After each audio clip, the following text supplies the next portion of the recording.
بسم الله الرحمن الرحيم. ألف لام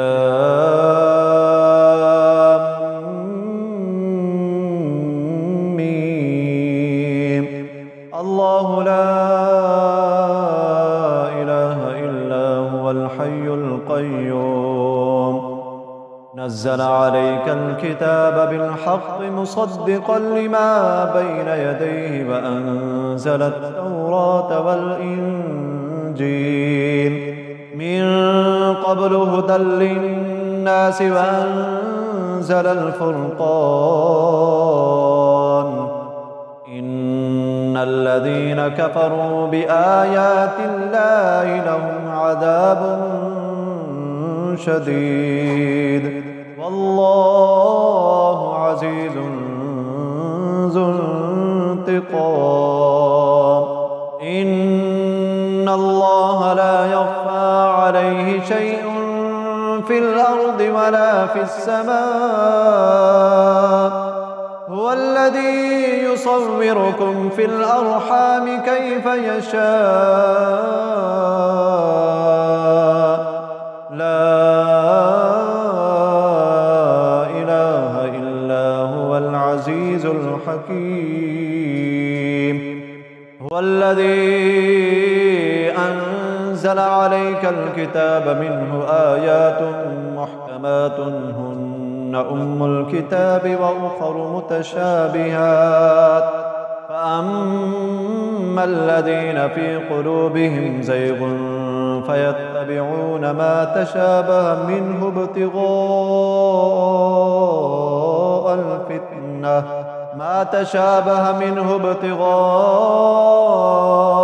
الفتنة وابتغاء تأويله وما يعلم تأويله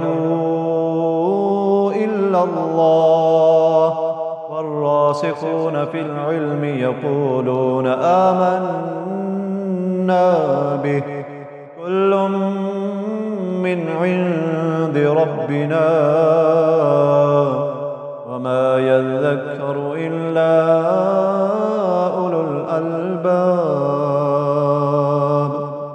ربنا لا تزغ قلوبنا بعد إذ هديتنا وهب لنا من لدنك رحمة إنك أنت الوهاب.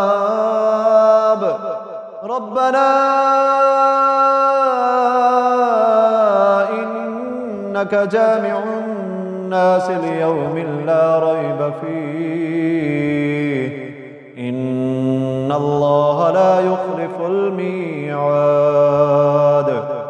إن الذين كفروا لن تغني عنهم أموالهم ولا أولادهم من الله شيئا وأولئك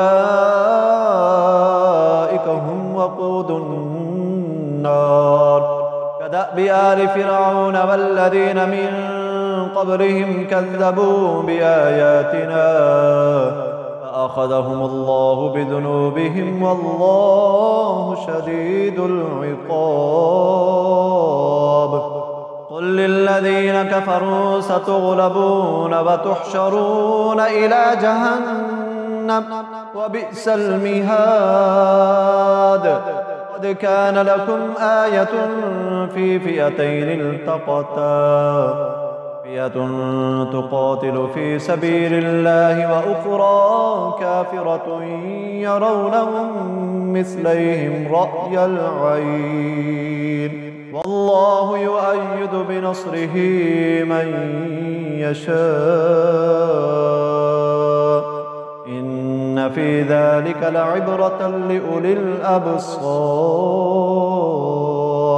زين للناس حب الشهوات من النساء والبنين والقناطير المقنطرة من الذهب والفضة والخيل المسومة والأنعام والحرث ذلك متاع الحياة الدنيا والله عنده حسن المآب. خير من ذلكم للذين اتقوا عند ربهم جنات تجري من تحتها الأنهار خالدين فيها وأزواج مطهرة ورضوان من الله والله بصير بالعباد. الذين يقولون ربنا إننا آمنا فاغفر لنا ذنوبنا وقنا عذاب النار. الصابرين والصادقين والقانتين والمنفقين والمستغفرين بالأسحار. شهد الله أنه لا إله إلا هو والملائكة وأولو العلم قائما بالقسط. لا إله إلا هو العزيز الحكيم. إن الدين عند الله الإسلام وما اختلف الذين أوتوا الكتاب إلا من بعد ما جاءهم العلم بغيا بينهم ومن يكفر بآيات الله فإن الله سريع الحساب. فإن حاجوك فقل أسلمت وجهي لله ومن اتبعني وقل للذين أوتوا الكتاب والأميين أأسلمتم فإن أسلموا فقد اهتدوا وإن تولوا فإنما عليك البلاغ والله بصير بالعباد.